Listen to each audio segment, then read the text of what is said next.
بہلول دانا اور عطر فروش۔ بغداد کی شاہراہوں پر زندگی اپنے مخصوص گہما گہمی سے رواں دواں تھی۔ لوگ اپنے روزمرہ کے معمولات میں مصروف تھے، جبکہ بغداد کے کچھ شریر لڑکے پاگل پاگل کا شور مچاتے ایک شخص کے پیچھے دوڑتے جا رہے تھے۔ وہ پریشان حال شخص بار بار مڑ کر انہیں منع کرنے کی کوشش کرتا، لیکن وہ شریر بچے کسی طور پر نہیں مانتے تھے۔ کوئی اس آدمی کو پتھر مارتا تھا تو کوئی اس آدمی کے کپڑے کھینچتا تھا اور کوئی پاگل پاگل کہہ کر اسے چھیڑتا تھا۔ کہتے ہیں کہ بچوں سے شیطان بھی پناہ مانگتا ہے۔ وہ آدمی بچوں کو بار بار منع کر کے تھک گیا تو اس نے ہاتھ جوڑ دیے اور ان ننھے شیطانوں سے بولا، خدا کے لیے میرا پیچھا چھوڑ دو، میں پاگل نہیں ہوں۔ اس کی آواز غمگین اور اس کی آنکھوں میں نمی تھی، جبکہ لڑکے کھلکھلا کے ہنس رہے تھے۔ اتنے میں ایک کڑکدار آواز میں کسی نے کہا، ٹھہر جاؤ شیطانوں، میں ابھی تمہیں سیدھا کرتا ہوں۔ لڑکوں نے اس آواز کو پہچان لیا اور اس کی سمت موڑ کر اس کی طرف دیکھا تو حضرت بہلول رحمۃ اللہ علیہ اپنا عصا لہراتے ہوئے آ رہے تھے اور کہنے لگے، تم لوگوں کو شرم نہیں آتی ایک شریف آدمی کو تنگ کرتے ہوئے؟ بیچارے اجنبی کو پریشان کر رہے ہو، چلو بھاگو یہاں سے۔ حضرت بہلول رحمۃ اللہ علیہ نے لاٹھی اٹھائی تو لڑکے سر پر پاؤں رکھ کر بھاگ نکلے۔ یہ سب دیکھ کر اس اجنبی شخص کی جان میں جان آئی۔ اس نے اپنا لباس درست کیا اور ہانپتا ہوا حضرت بہلول رحمۃ اللہ کا شکریہ ادا کرنے لگا اور کہنے لگا، اگر آپ نہ آتے تو یہ شریر لڑکے سچ میں مجھے پاگل کر دیتے۔ یہ سب باتیں سن کر اور کہتے ہوئے اس آدمی کی آنکھیں پرنم ہو گئیں۔ حضرت بہلول رحمۃ اللہ علیہ نے اس آدمی کو دیکھا۔ وہ شکل و صورت اور لباس سے اجنبی معلوم ہوتا تھا۔ اس کے چہرے پر پریشانی اور افلاس کے اثر نمایاں تھے۔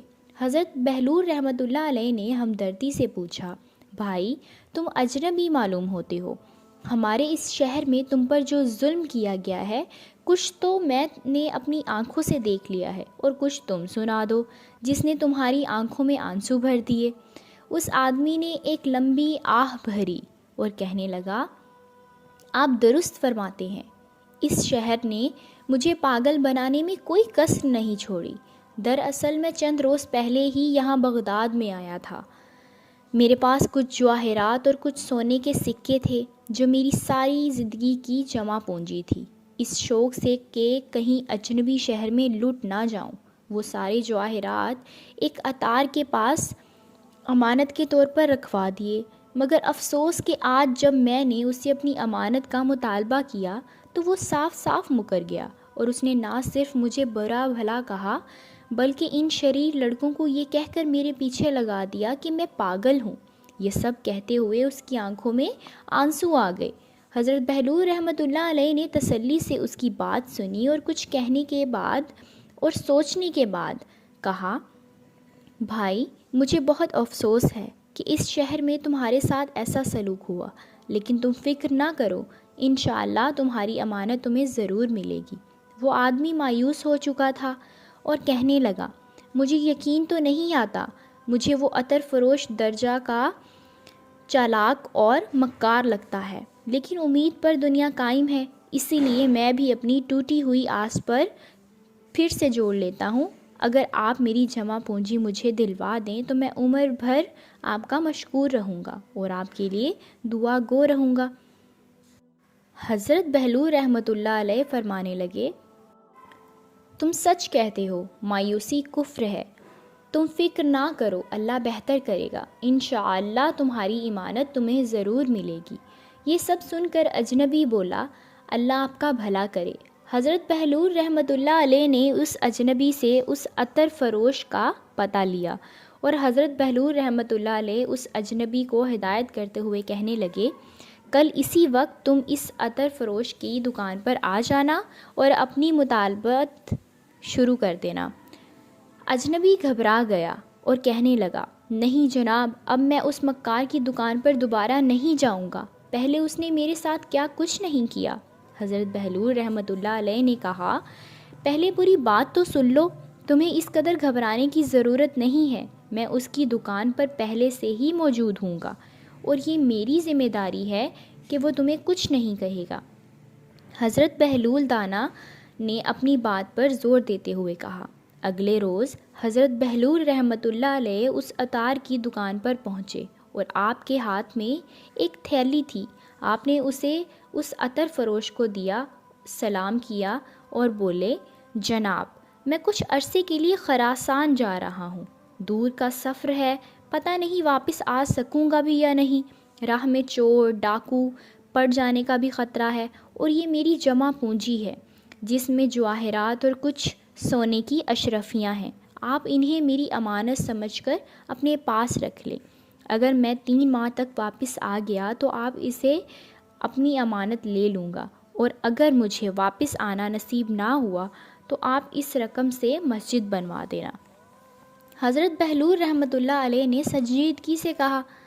عطر فروش نے تھیلی ہاتھ میں لی۔ اس تھیلی کا وزن محسوس کر کے وہ دل ہی دل میں بہت خوش ہوا اور بولا، حضرت آپ کا کہنا سر آنکھوں پر، آپ خیر کی بات کریں، انشاءاللہ آپ ضرور واپس آئیں گے اور اپنی امانت اسی طرح ضرور پائیں گے۔ حضرت بہلول رحمۃ اللہ علیہ کہنے لگے، میں آپ کا بہت شکر گزار ہوں، آپ نے میری پریشانی دور کر دی۔ اس کے بعد حضرت بہلول رحمۃ اللہ علیہ نے وہ تھیلی اس عطر فروش کے حوالے کر دی۔ عین اسی وقت وہ اجنبی بھی دکان پر آ پہنچا اور بڑی لجاجت سے بولا، جناب، میں نے جو امانت آپ کے پاس رکھوائی تھی براہ کرم مجھے عنایت فرما دیں۔ عطر فروش سوچنے لگا کہ اس اجنبی کو کیا جواب دیں۔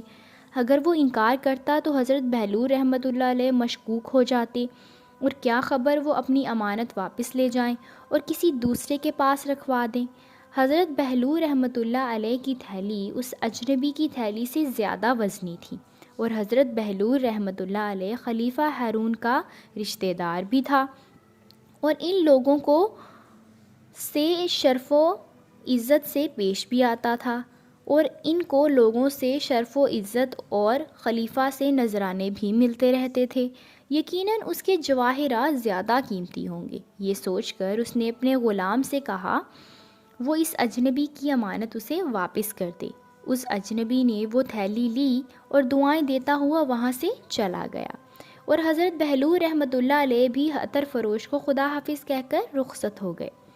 عطر فروش نے بے قراری سے وہ تھیلی کھولی تاکہ وہ اس کی مالیت کا اندازہ کر سکے۔ یہ دیکھ کر اس کی آنکھیں کھلی کی کھلی رہ گئیں کہ تھیلی میں لوہے اور کانچ کے ٹکڑے بھرے ہوئے تھے۔ اس طرح حضرت بہلول رحمۃ اللہ علیہ اپنی ذہانت اور فراست سے ایک اجنبی کو اس کی امانت دلوا دی۔